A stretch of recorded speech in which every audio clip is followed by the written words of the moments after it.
All right. So, all right, we should be live or, ready to be live.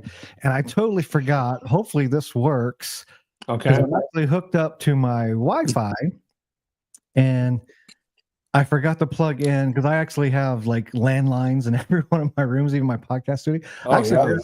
I forgot to plug in my landline.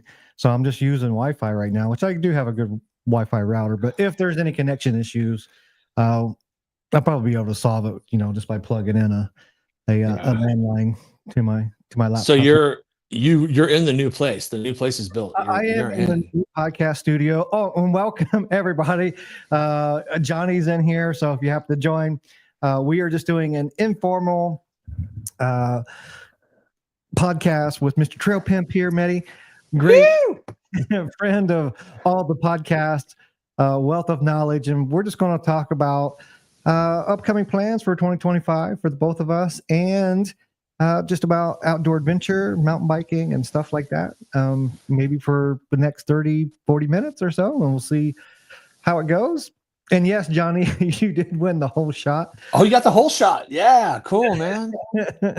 I don't know. Medi, did you click on like where the comments are coming in? Can you see where the Yeah, comments? and I just got glasses too. A couple days ago, I got Oakley glasses. I have 2015 vision, Yeah. but I need glasses for computer and reading. Last time I couldn't see shit. Now I got the chat up. I can see. It's all good, man. Cool. Yeah, years ago I got LASIK. For one, Yeah. I needed to be able to read, which I hated in some ways and loved in some ways because I used to be able to read the finest of small print up close. But in my job, I needed to be able to read like license plates and stuff like that. Okay. I did get LASIK years ago, but it kind of messed up my like vision to see like smaller print. Oh, geez. So I can see further away now. Yeah. So like now reading the smaller print's a little harder. That's kind of the trade-off when you do the LASIK. The fine print. Yeah, exactly. Yeah. But yeah, in some cases I kind of missed like being able to read like the smallest print, but not being able to see far away. It was a trade-off. So, yeah, man. It's been a lifesaver for me. This is the first time I've ever got glasses. I'm going to be 52 this year, and I've never had glasses before, and I have really good vision, but except for I can't see on my phone, and I can't see my computer. I Yeah, can't read a menu when I go to yeah, when I go to a restaurant. yeah. But now I can't. We always have to put on the cell phone light, especially if it's dim in the restaurant, and Yeah. it's particularly if it's a smaller print. Yeah, we'll even like blow it up like on the phone. That's kind of like the modern magnifying glass, right? Your cell phone. Right. Exactly. I throw the little light on and stuff. Yeah, I do the same thing, man.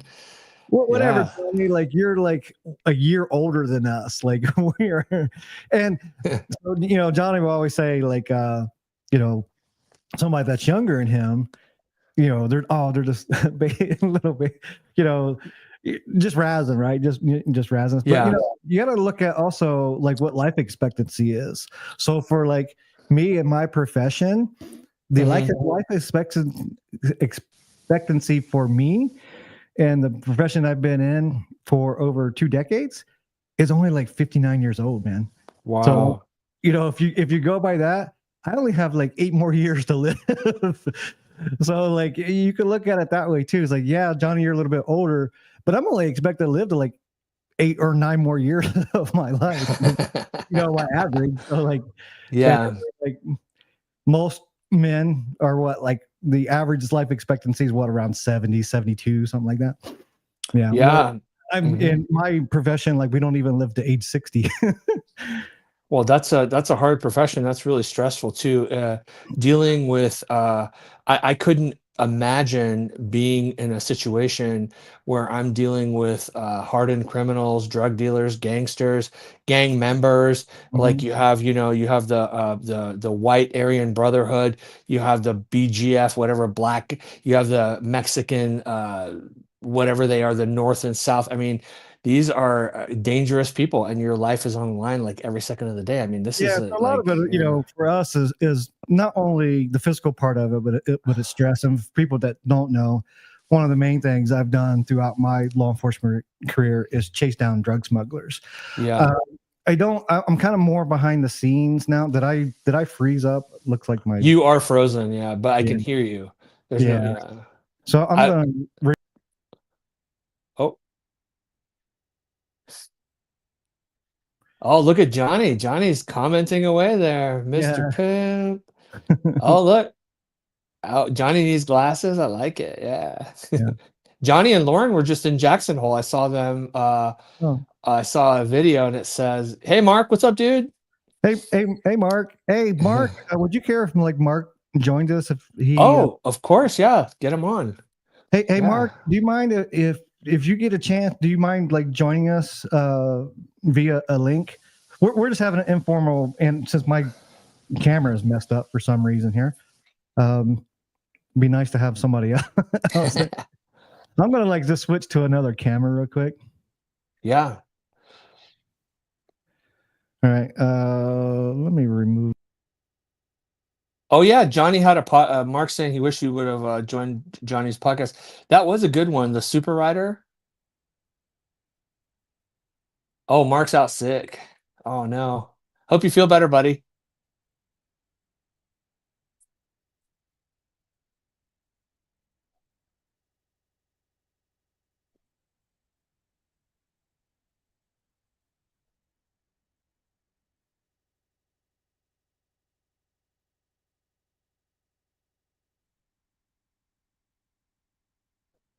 Yeah, I thought so too. You know that the Super Rider guy, Aaron, he knows some of my friends. Like he's friends with Howie and Cam Zink. He's friends with Paul Bascodia. These are all Reno guys. These are my buddies. And he was talking about Paul Bascodia last night on Johnny's channel. Paul Bass is what we call him. He got into a really bad accident in Red Bull Rampage, and he was barely walking. I mean, he was like him and Cam Zink are really good friends, and he was barely walking, man. And he made a comeback just to regular life and mountain biking, and so that was cool to talk about Paul Bass. Hey, what's up? Oh, Chicken Sandy's. What's up, Josh? What's up, dude? Oh, there's another legend, Chicken Sandy's. I like it. Yeah, doing some cool stuff. Chicken Sandy's and Mike, Run Bike Mike, are killing it with Polygon, man. I'm a huge Polygon fan. Huge Polygon. Oh, so okay. I think I got my camera back now. There you go. Now you're good. Hey, Josh. If you get a chance, if we send you a link, would you mind joining us on the podcast? It's just an informal podcast here with Medi. Good idea. Yeah. So we're trying to get somebody else on. You know, just to have some fun here. I'm gonna get rid of this other thing here. Okay, there we go. But yeah, Josh, if you want to join us, I'll send you a link if you're available. Anyways, so we was going to talk about any plans that we had for 2025. What about you? I don't have any plans for 2025. I bought another e-bike, so now I have two e-bikes. I have two free ride e-bikes. I have the Canyon Torque on 180 millimeter free ride e-bike, which I've customized now, and then I just bought a Score 6080 ZLT 190 180 free ride e-bike, and it's even more slack, and it's got a Bosch motor, 750 watt hour battery. I got it from the Path Bike Shop in Southern California. No tax, no shipping, and so now I have two big hitting e-bikes. So I think what we're going to do is I'm going to give one to my son so we can both, he wants to be on an e-bike now too in the bike park, because he wants a little bit of more weight, like more of a dirt bike type feeling. So he's going to ride one and I'm going to ride the other. Nice. Yeah. Just real quick, Josh, Yeah. I sent you a link. Okay, so he's about time to. Okay, yeah, but I did send Josh a link. If he was Yeah, available. cool. But yeah, looks We like could do it another time. Yeah. Yeah, no, yeah, this is all last minute. No, it's good. Yeah. It's all good. But yeah, I definitely want to do the e-bike thing. All I really got to do is order one. I mean, it's, and I was telling you before, it's more like I kind of want to ride a couple more just to see like what's what. I would love to go out to the mill out there and test San out one. Clemente, yeah. Yeah, and get it with Mark and test out one of the decoys. There you go. There you go. And I mean, now they've got that new Decoy SN. Everyone's on that now. Milton, the Miltonator, my friend the Miltonator is on there. Eric Riding Dirty's on it. Mark is on it. And Mark's is just like, His is like completely pimped out. I mean, he's got the full blown, like, he's got the Fox build on there, the coil, the electronic shifting. He's got like a little segment podcast sticker on it. It looks pretty good, man. I've seen that between the three, my three friends, Eric and Milton and Mark, which I'm friends with all three of them. I like all three of their bikes, but Mark's is a real standout because of how customized it is. And it just looks really, really good. I wouldn't be surprised if he threw some carbon wheels on there or Mhm. something, some Spoke X. Our friend Hunter owns Spoke X Bike Co. in Temecula. That's in Mark's neighborhood. So Mhm. I wouldn't be surprised if maybe he threw some carbon wheels on there. That's a good one, but also the full powered one and the one that Johnny has is good too. They are all good. Yeah. Yeah, I would definitely like to get out one and just spend a hour or two on it to see, because I've Mhm. ridden a couple different ones at Sky Park, Yeah. and they had their goods and bads about. I think a couple of them. I was on Specialized, and I can't even remember the other one. But definitely, if I go back to Sky Park, I'm definitely taking an e-bike, because I had my Oh, enduro. dude. Yeah. Yeah, because I had my enduro bike there, because I knew I was going to ride Mhm. Snow Valley the next day. Oh, It's yeah. like I was riding around this big burly enduro bike at Sky Park, and a lot of pedaling. Yeah. Oh, yeah. So, No, yeah, Sky Park, when I like Sky Park a lot. I think it's really cool. It's got a really magical feel to it. It's a cool place. And this year, I'm gonna go for Mark's birthday, and I'm going for sure this year. I'm going for Ride and Shine, and I'm also mm, going for Mark's birthday. I want to go celebrate his birthday with him and hang out with him, and that'll be a lot of fun. So hopefully we can get a bunch of people at Sky Park this year and all mm. hang out and hook up. That would be really fun, man. Is it Mark? Is it like I know last year Mark's birthday was around the Ride and Shine, because I remember him having a birthday Yeah, cake. Yeah, and yeah. so that is definitely on my list to go Mhm. to Sky Park.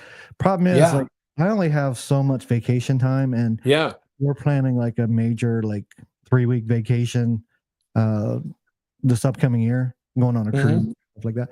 But yeah, so I only have like so much time. I wish, like, the only way I could do is retire from my job, and that's a no whole other other subject, because I am eligible to retire, as a lot of people know, Yeah, because I've done my required time, and I yeah. can retire. But the problem is, when you do retire, pretty much you're losing over half of your income. So, I mean, you still have an income coming in, but it's only about half of what I would be making right now. It's not a bad idea. My brother moved to Laguna Hills. He lives in Lower Laguna Hills off of Cordova, and he was a engineer for the state in Sacramento, and he had his own business called Arc Engineering in Los Gatos, California. He does field testing and stuff, and he was with the state for years, and he didn't want to retire. He didn't want to retire. Finally, I told him, I said, "Dude, go to Laguna Hills, you just go get your house." And this was during the pandemic. He was able to get a house in Laguna Hills, like like I think it was a 2,200 square foot house. It was at the beginning of the pandemic where everybody was dying in LA, like LA and Southern Yeah. California was the epicenter for the pandemic. So he was able to score a house down there for 700 grand, and his house Hmm. now is like almost 2 million bucks. It's Yeah, yeah. insane. And it's a smaller one. It's Lower Laguna Hills, but he retired and he does his little side work and stuff, and but he loves it, man. And he's not a mountain biker, but he was a mountain biker. He's not anymore. He's a hiker. Goes and does those Aliso and all those trails that are over there and stuff, that these guys ride, Laguna and stuff. So he's gonna go to the bike festival too. I think the Laguna Bike Festival is going to be in February, is what I heard Hmm. from Tommy Wynn from Reckless Riders. When I saw him at North Star, he said it got, or I saw him somewhere, and he said it got changed to, maybe Mark knows or somebody knows that Laguna. In February, it's coming up then. Yeah, it's coming up. I think. I don't know. I don't know how to get in touch with Air Blair. I'm friends with Air Blair too, but I don't know how to reach him. Hmm. I'm So sure like Mark can make facilitate that. oh, I'm sure. Yeah, yeah, absolutely. Yeah, I'd love to go to that too. I'd like to go to to Laguna Bike Fest too. That's going to be a big deal.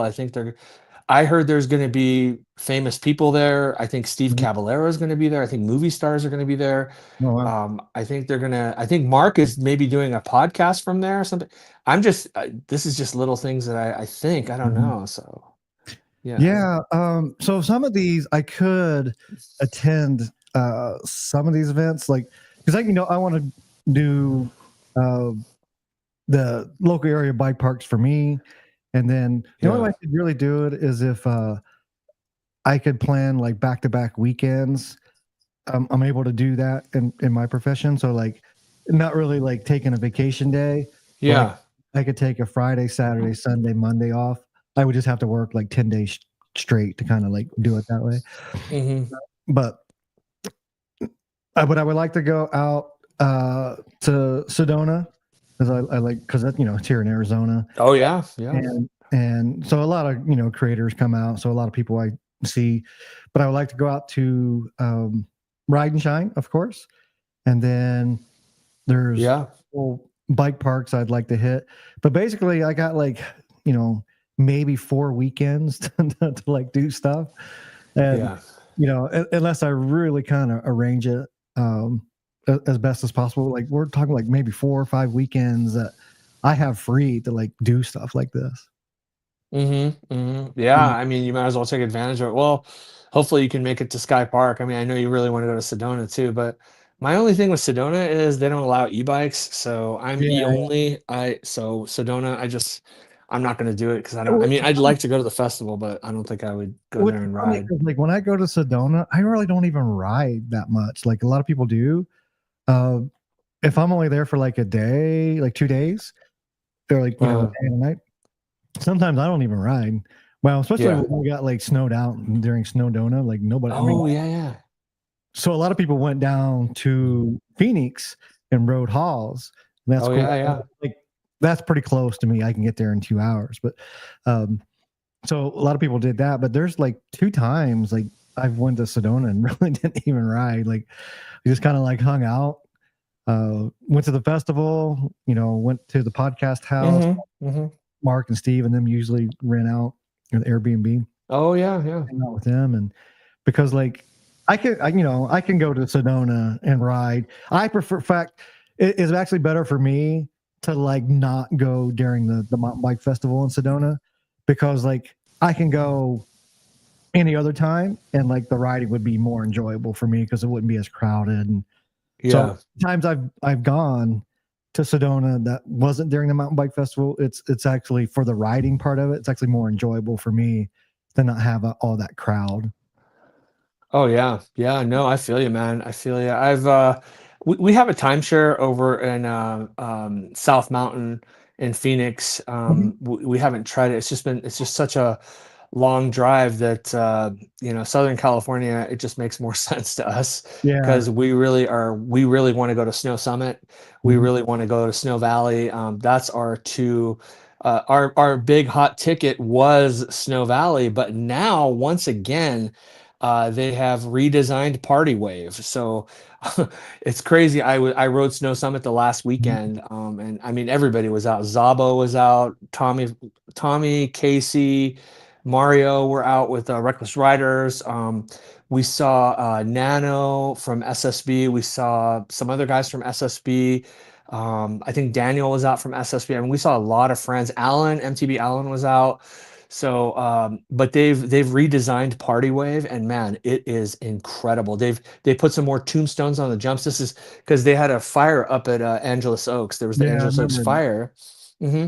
It was going out, then it blew back up. So to get up to Summit, you couldn't take the 330 or the 38. You had to take the 18 through Morongo, through from Palm Springs, all desert backwoods, driving the back way up to Snow Summit. So it's all desert driving, and then you get up to Big Bear. And when we were up there, we didn't have any smoke or anything. We got lucky, and they had just Mhm. redesigned and redone. Dylan Stark was out. We took a couple of runs with Dylan Stark. Oh, We nice. had a great time, and I will tell you.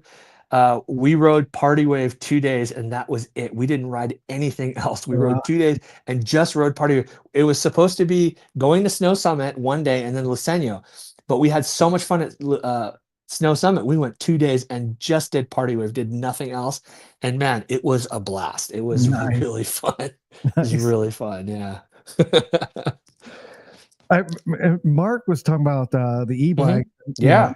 Talking about not allowing that Sedona, but they do rent out demo e-bikes, which is really weird and funny. Oh. At Sedona, and I always thought that was kind of strange too. It's like, well, Sedona don't technically allow e-bikes, but like, I would guess with that many like people on the trail, like Yeah. I would probably notice if he was on an e-bike, and they're pretty inconspicuous these days, especially the smaller battery ones. Like you can almost not Oh even yeah. tell, at a first glance. So yeah, You can't even tell. Like the SN, you can't even tell. Like the Canyon just came out with the Spectral on Fly, and it just looks like a regular bike. The SN pretty much just looks like a regular bike. I mean, it's really hard to tell. I mean, with my two bikes, you would definitely be able to tell. I mean, yeah, they're just two big chubbies, but yeah, the SN, you might be able to get away with it. yeah, and they're getting more and more quiet as well. Like so, usually you would hear that whine as like somebody like rides up, but Yeah. the whatever this generation that we're on with the e-bikes, yeah, they're almost like getting pretty quiet. Yeah, and I also bought a YT2S Core 1 downhill bike, and basically my son, he liked it so much and he started getting all upset and he wanted it for himself. And I was like, well, we can just share a downhill bike. You can keep your Ibis Ripmo AF, and we can just share a downhill bike and we can Yeah. both use it. But then I figured I already have two downhill e-bikes, so I'll just stay E. I really had my heart set on this 2S because I love the 2S Core 1. It's a 27.5 and it has Marzocchi suspension. It's really nice. It was like $2,500. It was a steal, man. Oh, that's And pretty good. Yeah. yeah, Good. I was pissed. He just like basically cried his way into getting it. I was like, all right, fine, it's your bike. He really wants a downhill bike because Yeah. he goes really big. I was like, all right, fine, you can have it. But I had my heart set on that bike, but Yeah. whatever. The joys of it. I know, right? Yeah, when you have children, you have to kind of make them happy sometimes. So I was like, all right, whatever, you can Yeah. have it.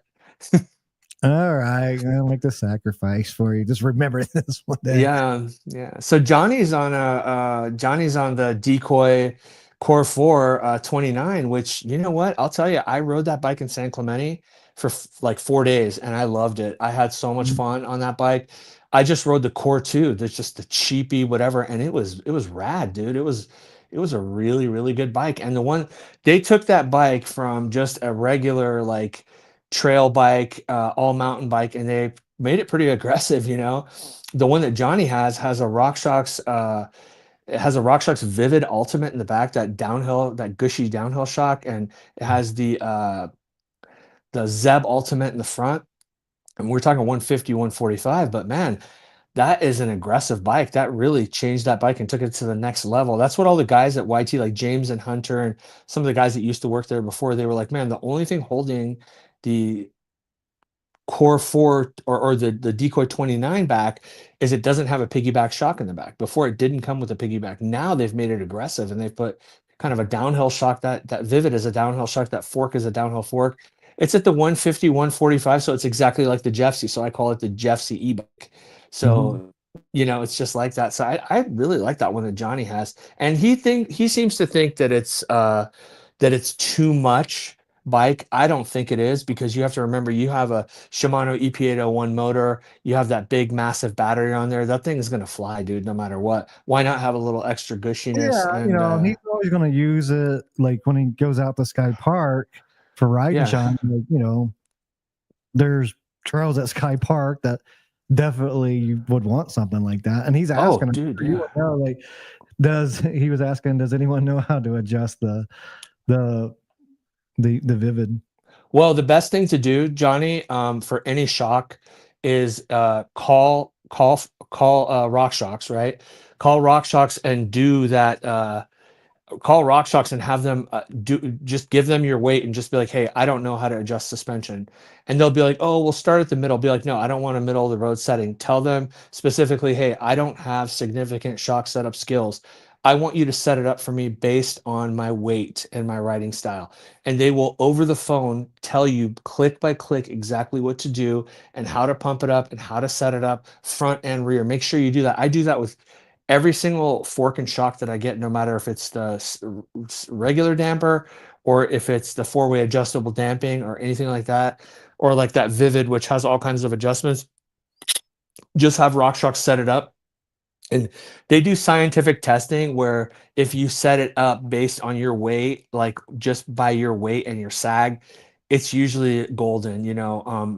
Adjusting it outside of that stuff is really for riders who are doing big jumps, maybe like MTB Kook or somebody like that, or like Anthony Sanabria, guys that are like going really big that need to fine tune it. But for regular guys like us, we don't really need to. So just calling RockShox would be the best thing to do. Yeah.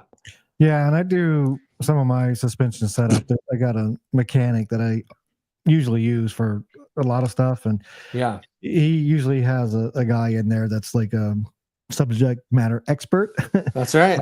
on suspension, and they usually help me out because it's a mechanic I use like all the time, and so like he know, and we ride together sometimes, so like he knows like how I ride, and so Well, it's a that's little even better. That's yeah, even it's a little better. easier for me and just to do it because I'm usually in there for something else anyways. I'm like, hey, take 10 minutes, 15 minutes to like, readjust my suspension for me. Cause like I was telling you before the show, like I have to like, cause my enduro bike's been kind of neglected because I've been riding it a lot.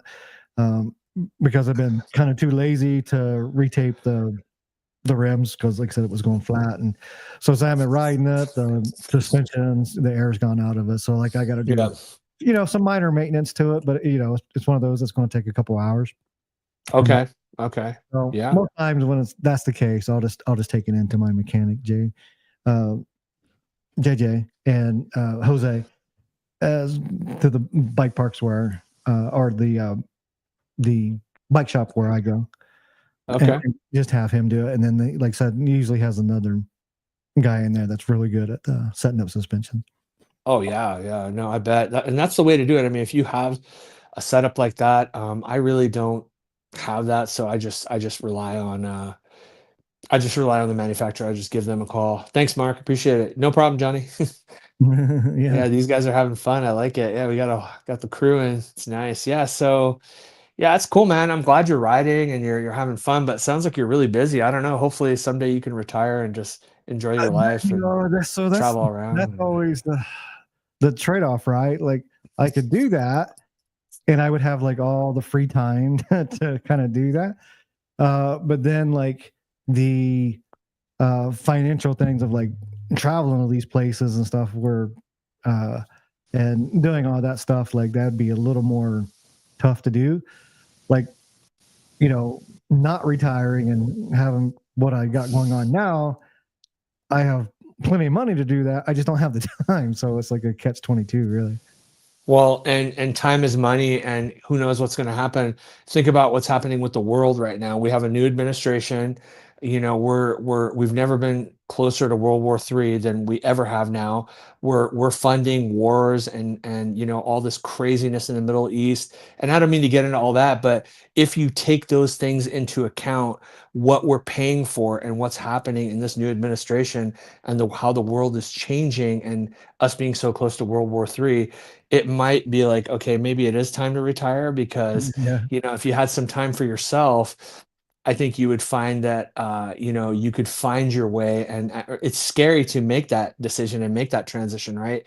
But if you actually do it and you do it, you're going to be so much more happy Yeah. having all the time in the world to do fun things. And you'll find a way to make all of those things happen Yeah. too. And we So, even go through, like, it's funny because in my profession, they actually have like these like transitioning people that you talk to because like, you know, uh, in the job, like I get a kind of a lot of respect and a lot of could be like perks, I guess, or it's you're you're seen as somebody important, you know what I mean? To you're not only colleagues, but sometimes through society. And when you go to retire, like, okay, well, I'm just like another person, like. Yeah. So when we go to retire, we have like they have like, hey, pretty much like a kind of like psychologist or whatever to talk to, like, hey, just to kind of help you like transition into like normal life, because other things that we deal with too is like, Yeah. I'm always looking over my shoulder. When I drive home, if there's a car behind me, like I won't like even pull into my like driveway. Like I have to like go different routes home and stuff, because part of it's just living in paranoia. Like I said, at one time I was probably on a kind of what do you want to call it? What I was telling you before, kind of a list that the bad guys had at one point that I was on. That A bounty. yeah, kind of like a bounty. Yeah. Uh, that I was kind of made aware of back in the day. Not so much these days, like I said, because I'm more kind of in the background. Yeah. But like that kind of stuff, like, and most people like they just carry that with them, Oh, of and course. even after they retire, because like you're always looking out for threats. Um, Even like when you're just out at a restaurant or whatever, like you're scanning everybody, and that's just part of it. So like you gotta like kind of learn to let that go a little bit. But it never really goes away, to be honest. You're going through the same exact thing that like a drug dealer goes through. Somebody who's like selling major drugs and is paranoid and always watching their back, always worried they're going to get busted, always worried, always like, scan and they're doing, so you're essentially doing the same exact thing that they're doing, and they're doing the same thing that you're doing. Yeah, They're yeah, on the bad side and you're on the good side, right? yeah, yeah, So it's crazy, man. I don't know how you do it, but that's, I mean, me personally, I don't even really see people. I work from home. I yeah, have my own deal. I just go into work and I just have my projects and I work on my projects. I don't really see anybody. The wife and kid come home later, and that's pretty much it. And then I just do my riding. I'm into all my mountain biking stuff, and yeah, that's why I really look forward to all these podcasts, because I'm like, oh wow, this is something to look forward to, and some people to socialize with, and have some fun with, and being in a community.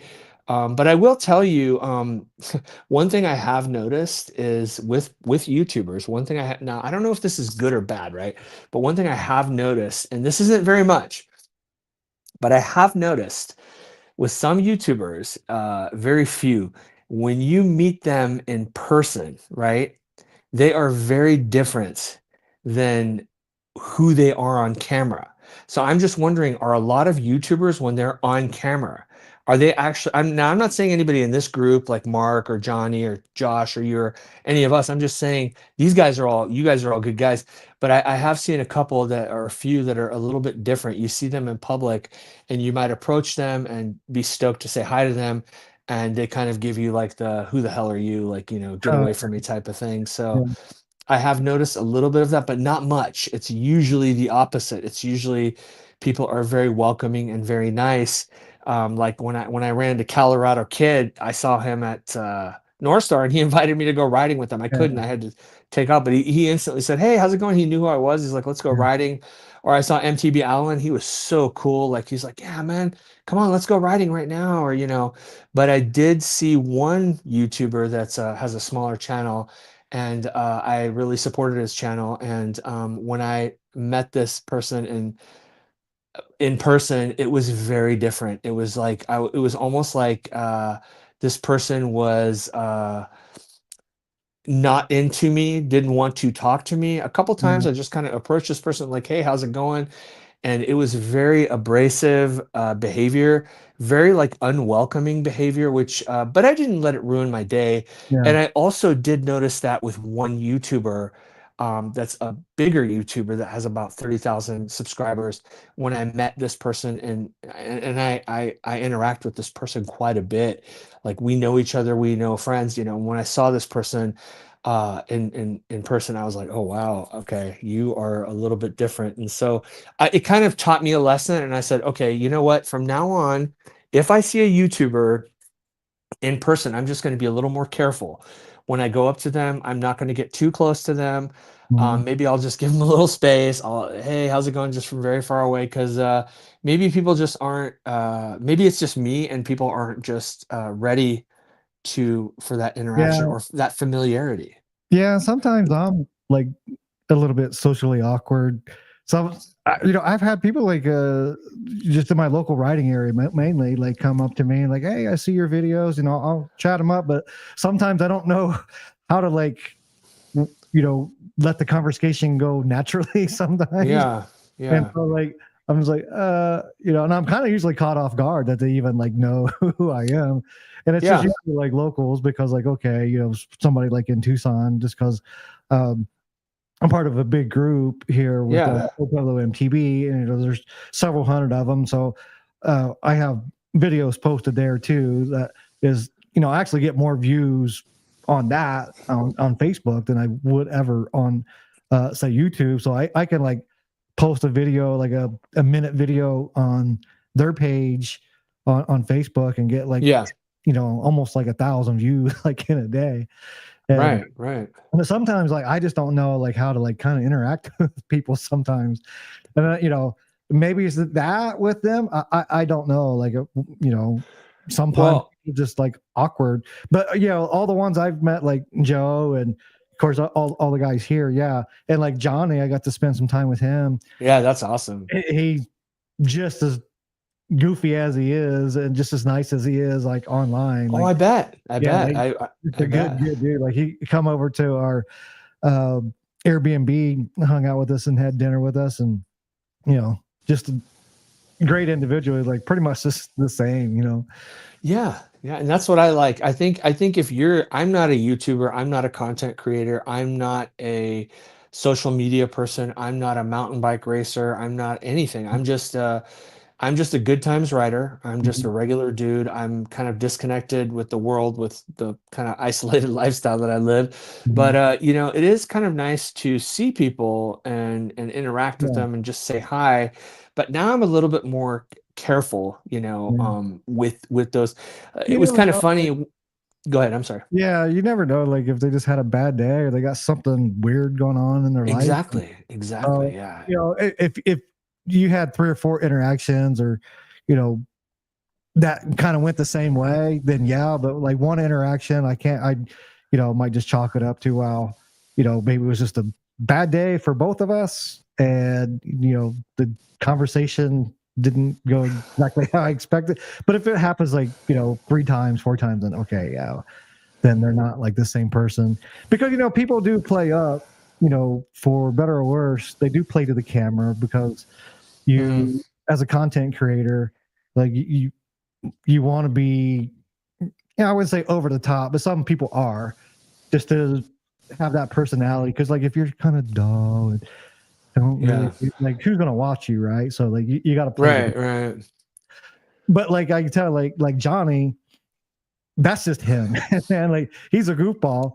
And so if you've seen some of his stuff that he did earlier in his like professional career and seen some of the comedy stuff, like that's just him, man. Like that's just him.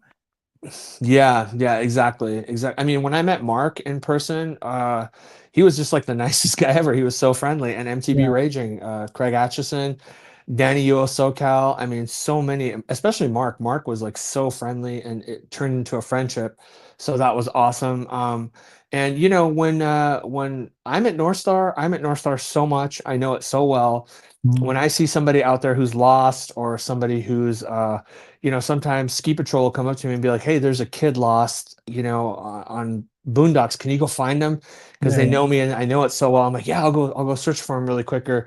I always like to try and help people, and yeah, and show them around. If I see somebody, like if one of you guys came to North Star and you were by yourself, I'd be like, "Hey, you want to join our group? Come ride with yeah, us. It's okay." I yeah, don't. I'm not into, being clicky and stuff like that. And yeah. one great example was when I was at Sky Park, not last year, but the year before.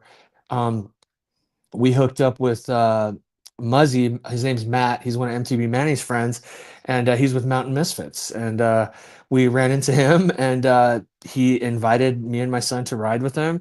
He showed us around Sky Park. We had a wonderful time. He bought me a couple drinks.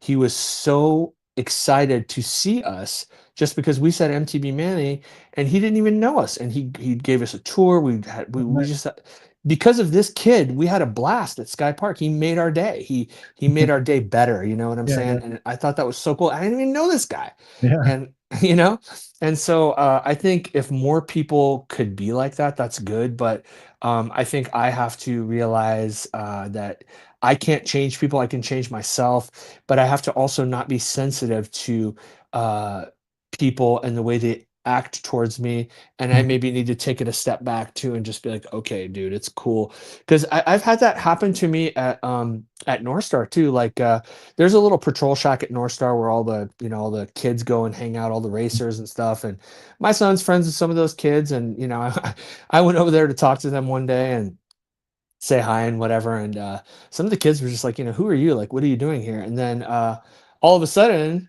behind me, somebody taps me on the shoulder, mhm. and it was two of my friends. Well, guess who it was? Cam Zink and Damon Iwanaga. Cam Zink, Red Bull Rampage Yeah, yeah. champion, and Damon Iwanaga, he's a professional rider. And they came up to me and they were bros with me and they were buddies with me. And these kids saw that how highly respected I am Mhm.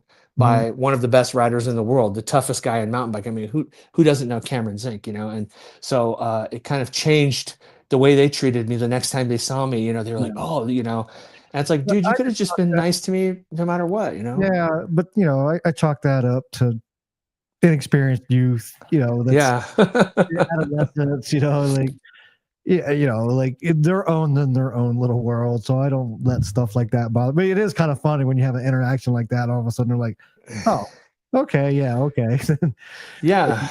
Because Yeah. like as somebody that's old as us is like, okay, yeah, I don't know what they're thinking, and I'm like, well, you don't really belong in this young people group. You know what I mean? Exactly. You know, Exactly. you can still be considerate, and nice, and all that stuff. Yeah. Yeah, that's And what yeah, just be nice. and Johnny, you're right. Mark is annoyingly nice. He is very nice, yeah. I mean, his whole thing is being nice, right? His whole thing Yeah. is like, that whole Sky Park thing. What's that about? It's about, bringing people together so that they can ride with their content creators that Mhm. they love. And Mark and Joey take their time and they do group rides and they slow down and, they take people on group rides and they show people around and they're having fun. And it's really about other people. It's not about them. They make it about other people, which is really cool because most people don't do that. So, Yeah. good for Mark and Joey and those guys and One Adam. of, and one of the problems, I don't know if it's a problem or how even to describe it, but when I go to these events like Sedona and hang out the podcast house, sometimes Mark will have like up to like 20 people over there that they just Yeah. invite. It's so nice, just to pretty much invite anybody that seems to be normal and nice. The Yeah. problem I have is like I have a tendency to be quiet and just like listen to everything going on Yeah. because I'm Right. having to be like aware of my surroundings for my survival. So a lot of times my interaction with people might seem Yeah. a little like I'm not engaging, but that's Right. just because I'm kind of in the back, just like taking everything in. And so I know like a lot of times I've been over at the podcast house or like in other events, even like at Sky Park, whatever. Like I try to interact as best I can, but part of my personality is like I'm kind of actually a shy, quiet kind of dude, and uh, Yeah. pretty much I like to observe my surroundings a lot, and I like to observe people. Uh, it's just the nature of the job, I think, part of it. So like Yeah. sometimes socially, I might not seem like I'm into it, and it looks like my camera like went crazy again. But yeah, and I am.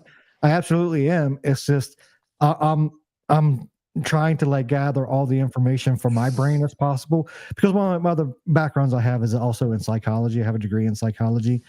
Um, Okay. Oh, where'd you go? There he is. He's coming back.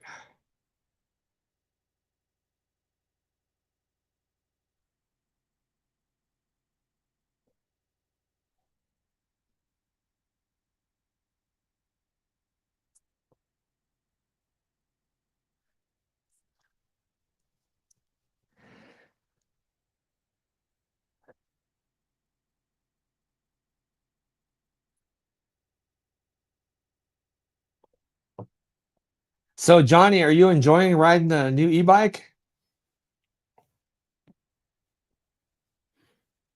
Uh, yeah, I'm sure Johnny is. Yeah, yeah, that's got to be that's a fun one, man. And he got such a good one too. It's such a good deal. Thing like it's just, it's kind of fun to just cruise those things around, uh, you know, um, all over the place. You don't have to necessarily even be on a trail with an e-bike. An e-bike just makes everything's so much fun. Having that power, you can just go and like around the neighborhood here, man. It's all flat where I live here, but behind us there's mountains. But I just like to cruise around, man, on the flats, just jib around, and it's just so much fun. It just makes it just such a on boost. I'm always on boost. Some people are like, okay, well, I only ride my bike on eco. It's like, nah, Yeah, I'm on boost. I would say like the times I have been on it, I tend to like the trail mode, like that Trail's good, yeah, yeah, that middle setting. Uh, yeah. but sometimes like when you're like needing that power, yeah, I'll put it in the boost. But I tend to be in like trail when the times I have ridden them.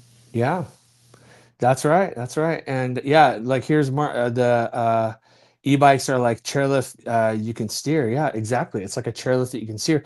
And it's crazy too because riding uphill. I love to ride fast uphill. It's like you're going Mach loony. It's almost like you're out of control, man. Yeah, boost all day. There you go, Mark. When you're flying up the hill and you're hitting all those rocks and stuff, it's like you really like, I mean, it just really makes it fun. It makes climbing fun. So not only are you getting like, say instead of one lap, one downhill, you're getting four downhills, but then four fun climbs too that you're just out of control and just skidding and sliding. And so yeah, I mean, you might want to consider maybe even that. How about that SN? Would you do that SN, that one that Mark has? I mean, that's I at first when I saw the superlight e-bikes, right? When I saw those superlight e-bikes, I was like, all right, whatever. They're trying to reinvent the e-bike. They're trying to whatever. And I didn't really see one that I liked. Like there was the Santa Cruz Heckler, there was the yada yada yada whatever. But then YT's bike came out, and I was like, oh, wait a minute, I like this. It all of a sudden it sparked a little fire in me, and I was like, oh, here we go. YT did it again, another benchmark, like another cool bike. Like they just designed this incredible e-bike that's super light, kind of similar to the Capra. It has modern geometry. They built it around that Fazua Ride 60 motor. I think it has like 60 Newton meters or something. It's a pretty, and I think Fazua is like maybe designed by, it's a company owned by Porsche or something like that. Hmm. So it's pretty cool, man. So now I'm really interested in this particular one, the SN. I Yeah, really like the SN, no, but I don't like the other brands SNs, but I like YTs. yeah, and I really was kind of looking at that one because like I want something. I know it's always going to usually be a little bit heavier, but if you can get something around like 38, 39 pounds, Hmm. close to what an enduro bike would be, like, Yeah. that would be perfect for me, I think. Like, and no matter what, for me, it would definitely have to probably be a mullet. I can't do pure 29ers. I can't, I'm too short. Yeah. Um, so whatever the bike is, I has to be able to be set up for a mullet for me at least. Because I I'm won't. a I'll only do like my trail bike's a 27.5. My enduro, I had to convert to a mullet. It is set up for geometry. There's a flip switch in it. You could set it Yeah. up that way.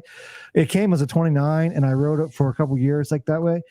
Once I converted it into a mullet, like I kind of fell in love with it. I was almost actually going to sell it because I was like, I'm having trouble. Like I figured after a couple years, but once I converted it into a mullet, I'm like, okay, I'm back. I like the Yeah. bike. Yeah. I like all the wheel sizes. I like 29, I like 27.5, and I like mullet. Both of my e-bikes currently are MX. We have a 27.5 downhill bike, and then we have a 29-inch Ibis Ripmo AF. So that's the lineup that we have right Well, now. how So tall are you though? I'm 5'11. Okay, see, when you're closer to like 5'6", 5'5", Yeah, like that's yeah. 29 into like Mark can attest to this. Like I'm sure, like I don't know if you, yeah, see mullet. He's Mark saying mullet for him too. Like Oh yeah. you're like our size, like that 29, like it becomes a problem, especially if there's a little bit of exposure, like on a trail to where like the the trail kind of slants down to try to Yeah. put your foot down. It weirds me out sometimes, like if I can't touch like the ground, like because like you'll tip over, at least for me, where the eh, adjusting my sag and then adjusting to the mullet, that inch and a half like makes a big difference for us, at least for me. Oh, dude, for sure. And one thing that everybody overlooks is 27.5. I love 27.5. Like look at Kim Churchill, MTB Sheen Queen. She's Mhm. on a 27.5. Matt Konings, he's on a 27.5. I know we have a 27.5 downhill bike here. Mhm. And man, I like that wheel size. I don't know why they got rid of that 27.5 because Yeah, that is a poppy, playful. My first the very very first bike that I absolutely fell in love with, that was my absolute favorite bike, it still to this day is the YT Capra Generation 1, the very first Capra, and that was a 27.5, and I absolutely just fell in love with that bike, and it's still to this day my favorite bike. So I think 27.5 is pretty good, and you watch a rider like MTB Sheen Queen. Mhm. I mean, look at that girl, she's just like uh, she's so good, you know, I mean, Mhm. I haven't she's a really good woman rider. She's just a really good rider. Yeah. And you know, you look at that guy like Matt Konings from the Canadian guy. I mean, he's he's so good.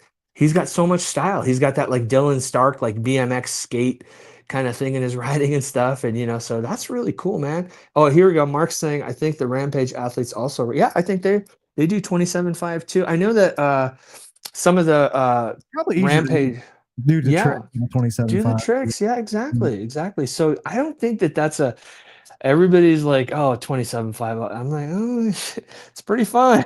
Yeah, well, for me, like I prefer my 27.5 trail bike, Hmm. like the wheel size.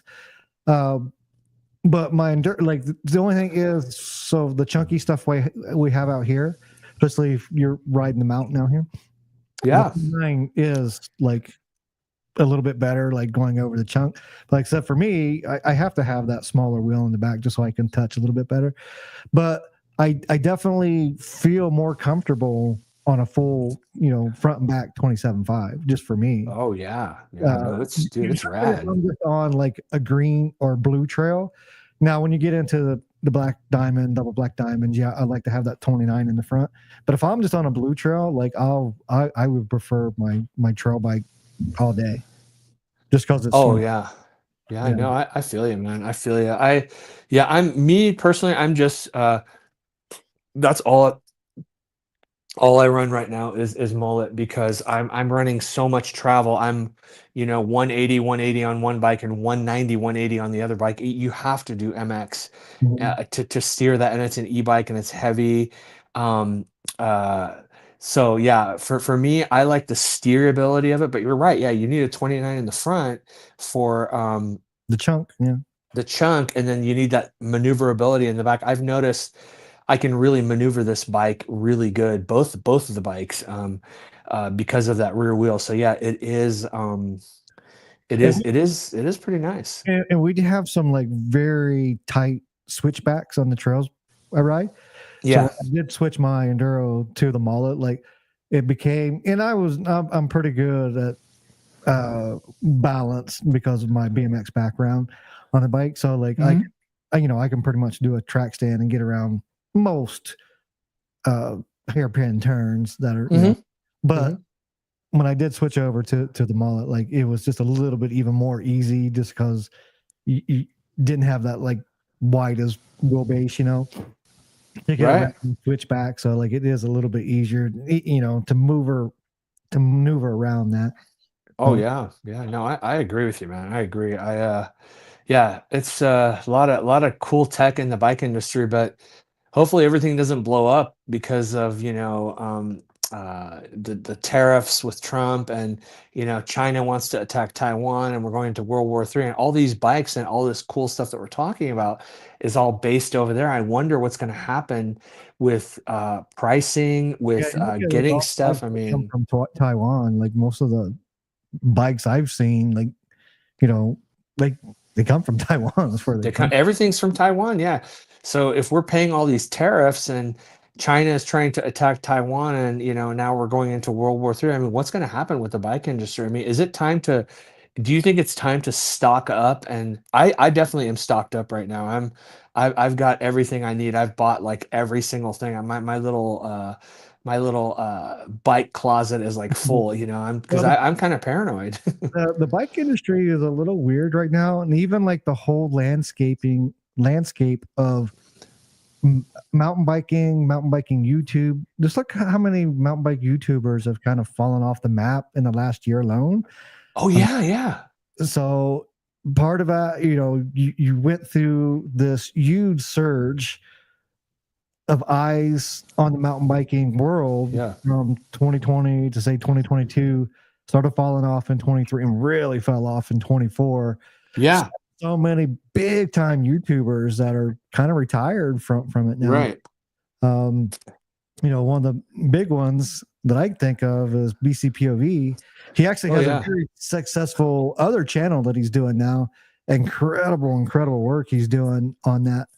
I don't know if you've seen it. It's called Unamoto. His channel that he did, so he's pretty much riding his motorcycle across the world. But he makes these incredible videos of, he's a great storyteller. But just to see like somebody like him has 400,000 subscribers, all of a sudden just kind of retire from mountain biking YouTube scene, and many more, that even have less, like 30, 40,000, good chunk, right? Yeah. But even I've seen in 2024, like they just kind of like retired from it. Yeah, exactly. I mean, there's a lot of them. You're right. I mean, there's Rich Semi-Sendy. I know that guy, Semi-Sendy. He was a SpokeX athlete. MTB Raging hasn't been making any videos. He's been surfing, but he's catching waves. Danny US SoCal hasn't been making any videos. And then with a lot of the YouTubers that fell off, like the BCPOV. But not only that, but with how about all the bike brands that are going into administration or into Chapter 7, Chapter 11, either restructuring with Chapter 11 or fully just Chapter 7, goodbye.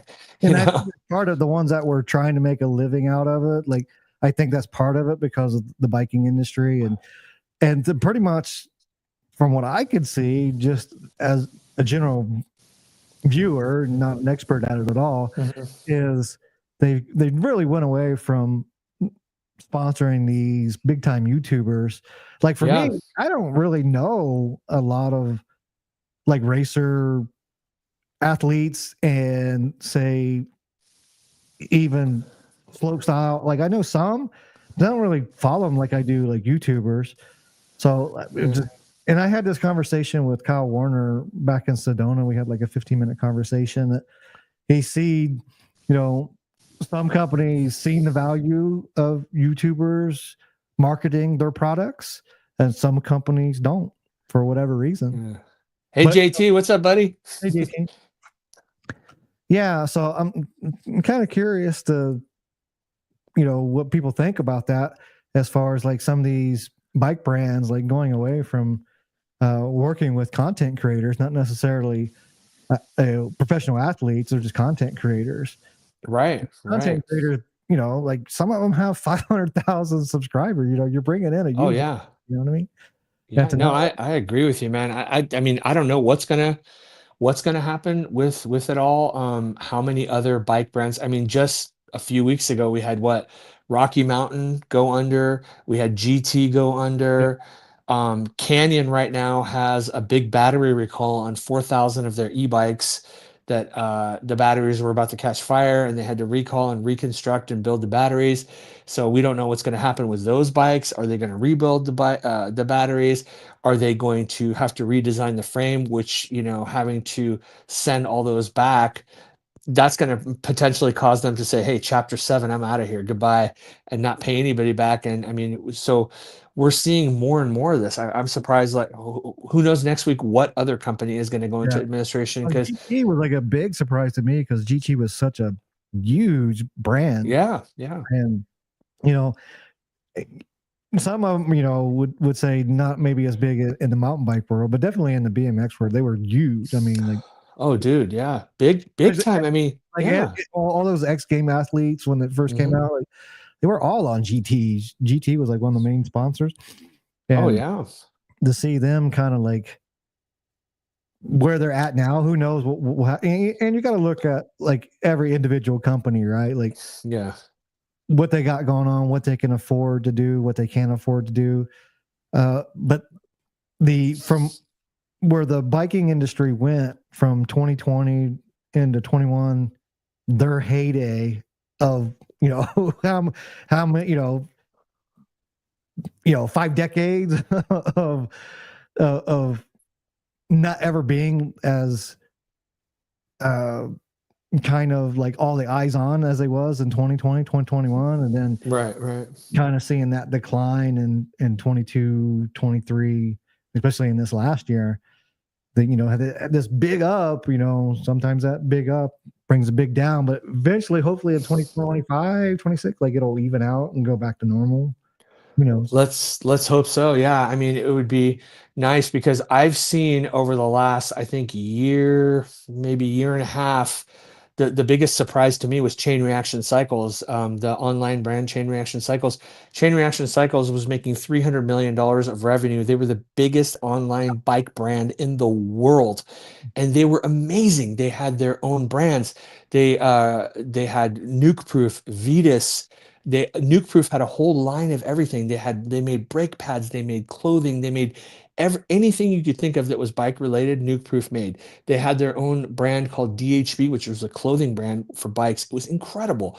And they just gave so many good deals, and their customer service was excellent. They went under, and they're just a regular bike shop now. And then to see that huge of a company, and then Orange Bikes in the UK, they went into administration. I think they're back up and running. Pole Bikes went into bankruptcy.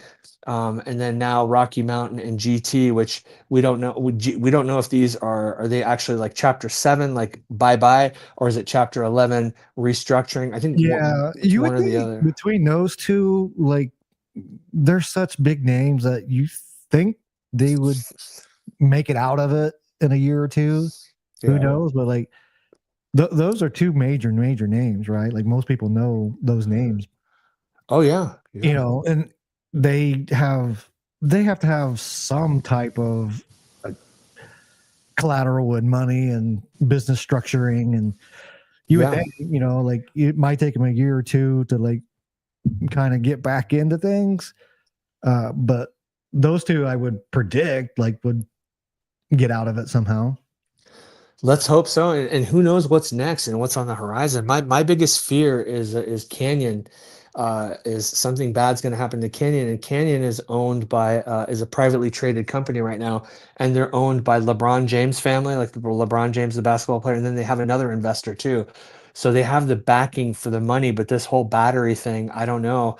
Hopefully, it doesn't put them under. But the one company that I'm confident that's going to survive this, um, I don't know why, and it's not because I'm biased towards this company, but I think the one bike brand that's going to survive all of this is YT, because they've just done everything right. They don't have a huge fleet of bikes. They are a good times brand. They give so much, and everything they've done, they've had so many benchmark bikes come out, since 2014 when they came to the United States, with the Capra and the 2S and the Jeffsy and the Decoy and now the SN, I would certainly say is a benchmark bike. It's a Mhm. benchmark supernatural, Yeah, like light. I the think they're, these direct to consumer companies seems the kind of way to go right now. I think so too. And they just, everything is just about fun, and they're YT, back when it was here in Reno, 11 years ago, it was a small brand. We didn't know what was going to happen with YT. We just knew that it was a little hole in the wall place that people would go and get bikes. But everybody was just so blown away by their bikes and what they were doing then. And just, they've taken it so far in like 11 years. I mean, YT started in 2008 with, Marcus Flossman and Stefan Willerud. I don't think Stefan Willerud's a part of the company anymore. I think it's like I think Marcus Flossman is back as the CEO, and then there's some other guy. I don't know what his name is. He's got some. I think Mark knows who it is. But I think they're doing good because look at their price point. Their price point is still good. The Mm. decoy, regular decoy bike. I mean, that thing came out in 2019. It's still a legitimate bike. It Yeah. still has legitimate geometry. It has a big battery. It's still a really good bike, and people send that bike. I saw Don Zabo. I saw Zabo at Snow Summit on closing day. He was on a decoy and he had a dual crown fork on it. I mean, No. we're talking a legend like Zabo. So you see these guys, and I mean, just what YT is doing. I had this conversation with my son too, and we both came to the agreement that we think that YT is going to survive this. We think YT is going to be the only one, but we don't know about oh shit.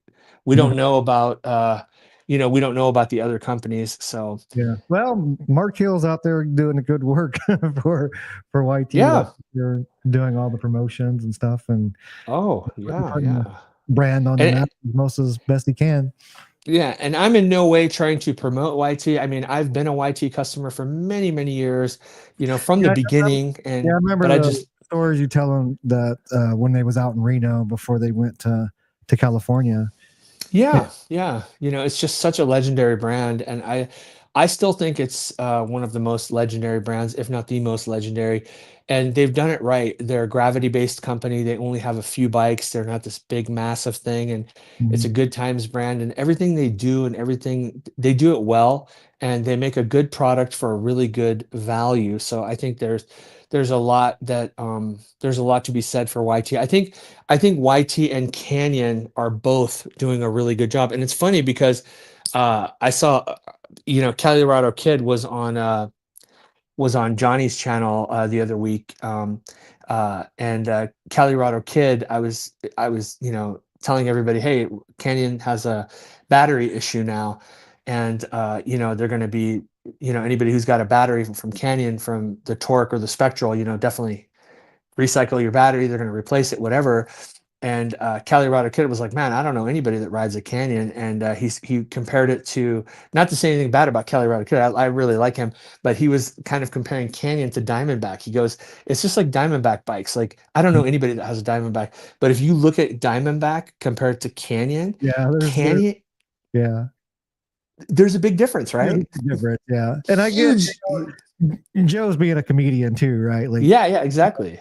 so, like nobody's gonna be like, "Hey, Joe's an expert at this." He'll even tell you, like, "Oh, no, I'm an expert at this." But yeah, it's so funny because like one of my buddies that I ride with all the time, he actually rides a mountain bike, and of course, Seth back in the Yeah, day on mount. Part of it is like, okay, well, they started selling GTs like the Avalanche and certain bikes of Diamondback at Dick's Sporting Goods and stuff like that. yeah. So they got this like kind of weird reputation of not being the best bikes. But you got to look at what model you're riding. But yeah, I would never put Canyon bikes in the same category as Diamondback per se. Yeah, yeah, and Because, I wanted to I respond mean, to him. for me, like I've never seen like a Canyon like at a department goods store. You know what I mean? Exactly, and I just wanted to tell him I wish I was on the chat so I could just tell Oh, I don't know if we him the lost your. difference between the two because oh, I'm there. Yeah, so Your because if you audio caught out just for a second, but it's back. oh, sorry about that. Yeah. Yeah, if you look at Canyon bikes, like Canyon bikes are ridden in Red Bull Rampage, they're ridden in World Cup downhills. Their e-bikes are phenomenal and out of this world. I don't know any other company that's doing what's Canyon is doing with their e-bikes. They have their Canyon Grand Canyon, which is their hardtail. Mhm. They have the Neuron on, which is their cross country bike. They have the Spectral on, which is their all mountain e-bike. They have the Strive on, which is their enduro race bike, which is 160, 170. Then they have the free ride one that I have, the 180 Torque. Yeah. So I mean that's a lot of different e-bikes and a lot of different systems. They use Bosch, they use Shimano, and their downhill bike, the Canyon Sender, is just it's out of this world. I mean their products are out of this world. Isn't Canyon the one that has like kind of proprietary like parts uh, that don't always intermix with like other bike parks. I can't bike parts. I don't remember if they were the one. No, no, Canyon is pretty standard. They have their own in-house. So Canyon has their own in-house handlebar and stem, which is called the G5, and they run their cables through the headset. They run their wires through the headset instead of running them through the frame. They run them, everything goes through the headset. But when I got my torque, the first thing I did was I took that handlebar off. I took that stem off. I took the plastic spacers off. I put regular carbon head spacers on there. I put a downhill 31 millimeter Chromag stem. I put a 50 mil Chromag riser bar 800 on there. So yeah, they don't. You can intermix. You can get rid of that stuff that they have. Like they have some of that stuff that they make themselves. But no, it's you can Okay. switch it out. And but for the most part, it's pretty. Their through axle in the back is you pull it out like this and it's actually a quick release and then you push it back in. So it's like they have some unique things, but it's pretty much it's a really good company, you know. And what's Mark saying here? Nicely said. The other guy was Jacob Faith with Marcus. Adrian is now the private equity company. Oh, okay, who owns a majority share of YT. Okay, thanks, Mark. Yeah, I knew Mark would know. Yeah. Mark is the YT guy now. Yeah, he's really good at this stuff. Thank you, Mark. Yeah. And Johnny, I know it's getting late out there. It's 2 or 3 hour time difference. So I know you probably got to get up early. So good night to you. Thanks for jumping in. Check out the rest when you Night, get it. Johnny. Yeah. But Oh, yeah, here we go. JT saying too, the rear axles are sweet, actually. Yeah, I agree, JT. Yeah, it's pretty cool. You can just the axle goes in and then you pull it out and it goes like this and then it turns into like a quick release and then you can tighten it and then you just push it back in. oh nice. So pretty cool. Yeah, I've never I don't think I've ever ridden a canyon. I've seen them on the trails. Actually, no, I have ridden one. Somebody Yeah. let me like ride theirs just around the trail real quick. Um, so I have ridden one just like for a couple of minutes. So I have been on one, but I've never like owned one, so I couldn't tell you much about them. Yeah, I mean it's a pretty good bike. I mean, I know JT has I think he's got a Canyon Spectral in the Dutchman's Den. By the way, JT is doing a really good job. I happened to see that he had a podcast going on, and I jumped in. He had a really cool podcast going the other day. I wish I would have known. I don't know if he does that regularly, but I thought it was really cool. I jumped in that Nice. the Dutchman's Den. He's got all Cool. those bikes hanging on the wall, and one of the bikes he's got is a Canyon. He's got a Canyon Spectral. He said it wasn't his favorite, but I think it might just be too long of a travel for him for his trails. Also, it looked like maybe he's using RockShox suspension. So if you don't have the top of the line RockShox, sometimes that can make the 4-bar suspension that's on Canyon or YT. It can make it bob a little bit. But Mm. I don't know. Maybe it's a different reason. But he's got one too. So Nice. Yeah, speaking of dens and all that. So I'm in my podcast studio here. It is not quite done because we built this very nice house. We have and that's the other problem I have with Bryden too. Like, I don't have a lot of free time, and the free time I do have, like right now, a lot of that is working on projects here at this new house, uh, yeah, building cabinets, say for my laundry room, building that out, putting up. I got to put up like behind me here. I'm gonna have. In fact, I got it just out of camera. Actually, you can see it right there. The TV mount. I got to put a yeah. TV on. We put up. Froze again. Um, I think 4 or 5 like TV mounts in the house Oh already. wow. Because like I said, everything is hardwired with internet hardwired lights, Uh-huh. and the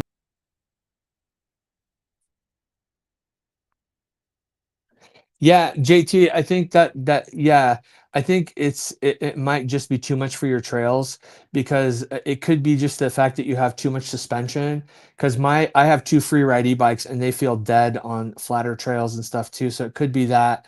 Yeah, I don't know, but yeah. Anyways, what you got over there in the den is really nice. I like it. So I'm sure you have a lot of other cool bikes. You got your gravel bikes. You got all that other variety. So really cool. yeah, and like I said, we are talking about the den. I'm trying to get my podcast studio in the studio here, like uh up and running the way I want it. That's just going to take time as well, because I got Yeah. out of camera view. My, you can see my one camera kind of went dead, but out of camera view, I got all kind of sound padding and dampening that I have to put up. That just like takes time. Yeah. And one of the things I want to do is I want to make a video eventually, and that's one of the things I want to talk about too. Is I want to do more videos this upcoming year. I didn't have a lot of time to do it last year, basically because we was living in an Airbnb pretty much for 4 months. And Yeah. then when we moved into this house, they didn't do a lot of the things correctly, and they had to come in. So for like 2-3 months, I had like construction workers in and out, like why we're living in the house, Uh-huh. in the house, like the way it should have been built, or like some of the things that should have been done. But anyways, most of that's taken care of now. So I want to do like a tour of like my nice, very nice studio here, and even the house. So like one of the things I want to do is I'm going to make a video sometime this year. Pretty much anybody that is a friend of me, friend of the channel, I know you real well. Like we literally have 3 spare bedrooms in this house. So if you happen to be in the Tucson area and want to ride, like I'm offering, for anybody that's out in this area to stay with me if they Yeah. choose, because Absolutely. we are. So a lot of people even go to Sedona and stuff, like from California. They don't really get out to Tucson because like we're kind of out of the way. The only people Yeah. that really come out this way is if they go to Angel Fire Bike Park. Then you might go through yeah. Tucson. But if you're doing that, or you just want to see what, like, because Tucson has a 9,000-foot mountain. Wow. So like you go from 9,000 foot to like 1,500 foot. It's a 31-mile ride. Most people can't do it unless you're a professional, because it would take you like 10 hours to ride that, because it's undulating up and down. Oh my God. So even to do like a half lemon drop would take like several hours to do. So like when we take people out, we might only take them, because there's basically like 10 trails on the lemon drop. If we do just like a half lemon drop, we will only take them on 2 or 3 trails, and even that takes several hours to like. Right. So I'm trying to get my camera back here. But anyway, Man, I want to go to Angel Fire. I've been to Angel Fire twice. I love Angel Fire, man. That is one of my favorite bike parks. That is like, I think that's been a bike park for, I don't know, 30 years, 40 years. I mean, that bike park has been open a long time, a really long time. Yeah, and it's considered one of the best bike parks in this Southwest area. I agree. I think it's one of the best bike parks in America. I love Angel Fire. I love Angel Fire pizza. There's one of my favorite pizza places there, and it's just a dead little sleepy town. And at night it closes down pretty early, but man, it's pretty sweet. It's Angel Fire is a good bike park. It has a lot of jumps and a lot of good terrain, and the runs are really long too. Oh, we lost Neil again.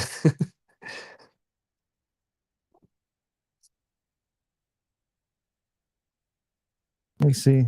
Can you hear There me? you go. Yeah. I can hear you. Yeah. Yeah, I don't know what's going on with this camera. But anyways, we stayed in a ski lodge there, like an Airbnb for 3 nights. Yeah, it was a fun. It's even from here though, it's about a 10-hour drive.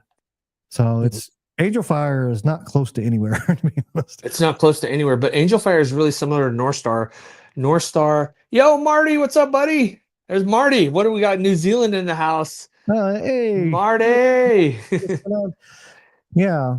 So, so love for more people to come out here and enjoy Tucson. Just most people just don't get out this way for whatever reason, just because it's kind of off the beaten path, and because everybody goes through like Phoenix, so they'll go to South Mountain and Hall's Trail Systems, but a lot of people just don't ever get over here, even though like South Mountain's only like, I don't know, like the top of it's not even 4,000 feet, and we have 9,000 foot of elevation here in Tucson. So, right.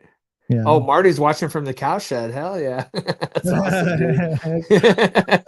That's cool, dude. Show at one point too. Yeah, that'd be fun. Heck yeah. Yeah, to try to like organize all this. Of course, the youth time difference and all that. But Marty's a legend. Everybody knows Marty. I mean, he's on like every podcast. He's like, he's a super fan. It's really cool. It's nice to see him. He's so into this. That's cool. And I really like Marty's bike too. He's got that YT Jeffsy Generation 1, which was actually one of my favorite bikes I ever rode. I love that bike when back in the day when, at the old YT office in Reno, we had, it was just the Capra, and the Jeffsy was a secret. Nobody knew about it, and they brought a couple of Jeffsies into the office, and it was that Generation 1 Jeffsy, the one that Marty rides. And that bike was a benchmark bike, man. It changed the game for trail bikes. Everybody that was on a Capra switched to a Jeffsy. I didn't switch to a Jeffsy. I was a Capra addict, but I fell in love with that Jeffsy. I had Howie Zink had one in the office, and he let me take it home for a few days. And it was the top shelf one. It was the carbon one. They had one in the United States. I took it home for a few days. I was one of the first people to have that bike, and boy, I'll tell you, that bike was a good bike, man. Oh, and it looks like I'm trying to mullet Jeff's. Oh, nice. That might work out for you, Marty. I hope that works out. But just as a 29, that's a really good bike. That's actually my favorite Jeffsy, is that Generation 1. I don't know why, but the Generation 1 Jeffsy and the Capra are my two favorite bikes. Oh, nice. I finally got the camera back up. I had to unplug it and plug it back in. And I don't know, every once in a while, like every 30 minutes or so, it just like, I mean, it's plugged in. It's not like running on a battery. I don't know why. Yeah. Anyways, it's one of those glitches I'm going to have to try to work out or get a different camera or something. But yeah. Anyways, we are an hour and 20 minutes in. We're going to wrap it up here just a few minutes. But yeah, I wanted to kind of get out there and just have a chat with you and let everybody know that I'm going to be producing. The plan is to produce more videos. I remember telling you at one point over the summer, I had a video that was like 80-90% done, and I was getting ready to drop it. And so I don't know what happened in my editing software. Like all of a sudden, like it just vanished. So like it was like 20 hours of editing just vanished, gone. And it just demoralized me so bad. Oh man. And I didn't really have a good internet access when I was in this Airbnb. Yeah. And then the problems at the house. So like literally the last 6 months, I really haven't done a lot of video. I've done like maybe one video like 4 months ago. I had a couple ready to go, and then I don't know what happened, but I am ready to get back at it. So I want 2025 to be more production on my end, podcast and video production quality. Some of these videos, I've been working on this one video for over a year. That's telling you like how long, like some things I want to do. And because I want to do some of these informational videos with a little bit of light humor and stuff too, but a lot of it's going to be like informational. And I've been working on this one for like off and on for like over a year. So whenever I get that done, in fact, I got to even go reshoot some of the stuff because like some of it is kind of outdated. But in 2025, I definitely want to get a lot more video. I would love to do at least like a video a week or every other week. We'll see how that goes, because some of these videos I want to do are very, very long and very informational oriented. So like there's part of it's even like in like a whole history of things, really. Yeah, no, I don't blame you, man. That's cool. That sounds like you got your New Year's resolution. You're ready to go. Resolution, but yeah, one of the things is for, hey, Trail Tales, what's up, buddy? Hey, thanks, Mark. I appreciate it, buddy. Philly, what's going on, my man? Hey, and one of the other, forgot where I was going with it. Later, Marty. Yeah, later, Marty. Yeah. So I had it, and then I just had a Johnny moment. You know how Johnny has his moments. Johnny, I had a thought, and I lost it. And if it comes back to me, I'll get back to it. But yeah, hopefully I get some more stuff out there, and make some more content, because I got it back. I got it back. So one of the things I do also for my job right now is I do kind of video production. So I only get to do it part-time, So I go to like these events and take pictures and take videos, and I'm making like Mhm. actually it's like some content for my agency for them to do like social media stuff with. Yeah. So I actually get to do that kind of on a professional level, at least at part time. Like I only get to do it like 1 day a week, but so that takes a little bit of my time up too. But like hopefully that's going to help me since I get to kind of get paid to do it professionally, or at least semi-professionally, to where it helps maybe translate into like my own video stuff, you know? Yeah, that's cool, man. That's cool. Yeah. I think you got a good 2025 lined up for Yeah, yourself. That's awesome, dude. yeah, we'll see. I mean, like I kind of went to the wayside, like all the other YouTubers Yeah. and content creators in 2024 didn't really do too much. But maybe Yeah. 2025 is where mountain biking kind of explodes again. You never know. And if you make some good videos and content out there, maybe some eyes will be on. So one of the other things I would like to do too is, of course, like one of the goals, even in retirement, is to help people both in mountain biking or outdoor adventure, Yeah. just kind of get out of the house and do outdoor adventure, and to see like interactions like with us, all the guys here, Johnny, JT, Mark, and everybody that's joined in the podcast, you know, like we're all friends, and just to see like, hey, that you could be in this type of community, very welcoming, and not to be intimidated by like getting into like mountain biking or an outdoor adventure. Like there's a lot of good people that's in the sport, and just come out and like hang out with us and like just have fun with us. Oh, absolutely. I agree, man. I think you're right. I agree. All right, we are almost an hour and a half in, so and I got to get to bed because I got to work in the Yeah. morning. So, and I'm sure you do too. So, Oh, thank yeah. you for everybody that stopped in. And if you happen to be still in here, Philly, I do want to get with you again sometime. I would love. So he's out of Germany, rides in Germany, Austria, Switzerland. I would love to have him and Marty on the channel on a podcast. Yeah. Yeah. We're just a huge time difference, so like to make it work out, it's probably like 4 in the morning over there in Germany right now, Yeah. or something like that. So to try to get that to work out, but I want to get with him because like, if you haven't seen his channel, he's a funny individual. Like he likes to like Yeah, I'll talk. check it out. Yeah, Trail Tales. He likes to talk to him, make funny, goofy noises on the trail.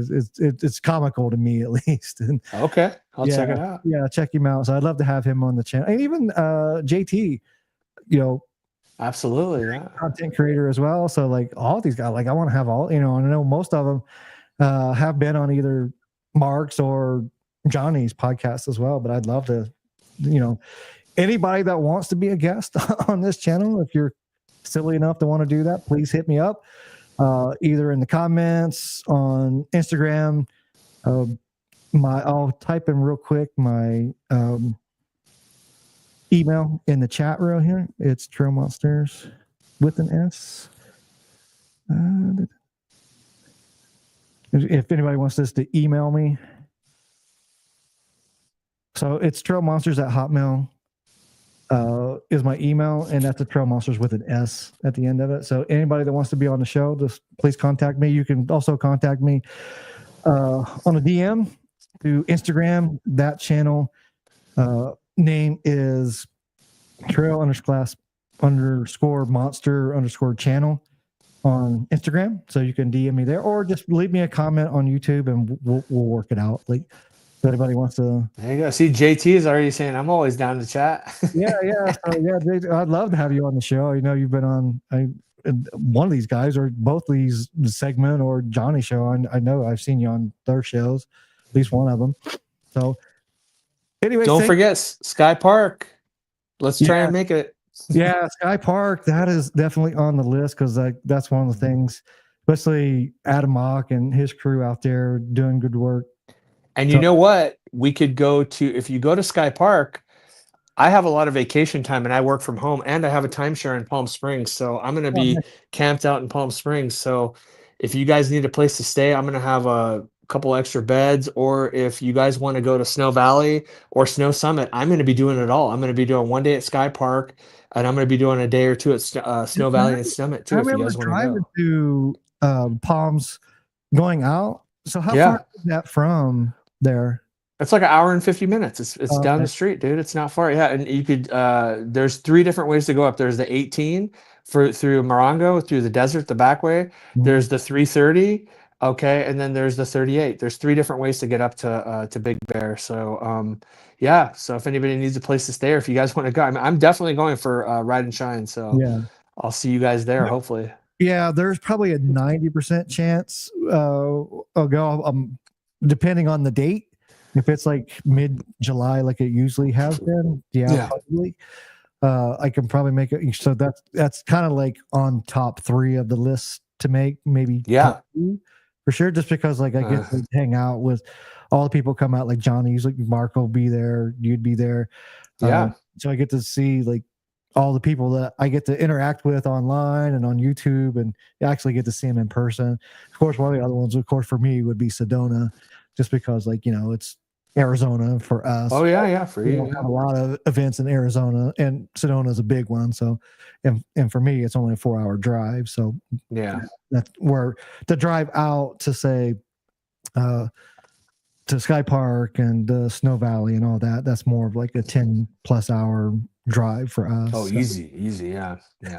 but yeah, so again, if anybody wants to be a guest on the Trail Monster podcast, they are listening to this later, just hit me up and we'll try to make it work, and want to try to do more of these to get, every other week or so, have a podcast. And same thing with creating some content on my YouTube channel, just about mountain biking or outdoor adventure. Cause I'm just not a mountain biking channel. You mainly see mountain biking stuff on my channel, but I do other things too, from ATV and motorcycles, skydiving, anything, hiking, anything to do with like outdoor adventure, like I'm into. So I'll put it on the channel. I don't care. Heck yeah.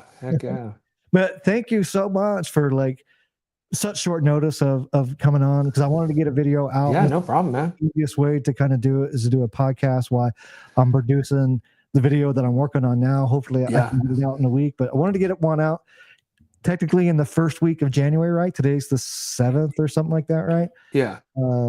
Yeah, the 7th. So like I wanted to get one out in the first week of January. The kind of easiest way to do it was to do a podcast.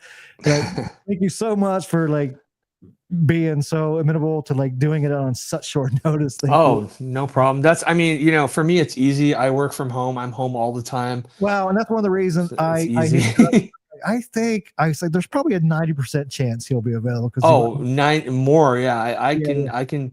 It's crazy. Yeah. I have so much free time. It's like after this, I'm going to go to the gym because I'm bored. I've been home all day. I have to get out of the house. So I'm going to go to the gym for a couple hours. Yeah. Excellent. Yeah. So thank you so much. Thanks everybody for tuning in. And later, guys. Yeah. So I'm going to sign off, and we'll see you out on the trail and out on the next podcast. Thank you everybody for joining us. And yeah, I'll get with all the rest of you guys, JT, Philly, Octodad, Marty. Anytime you guys want to jump on the live stream, we'll make it happen. All right, guys. All right. Good night, everybody. Later, dude. Later. Say good night. See ya.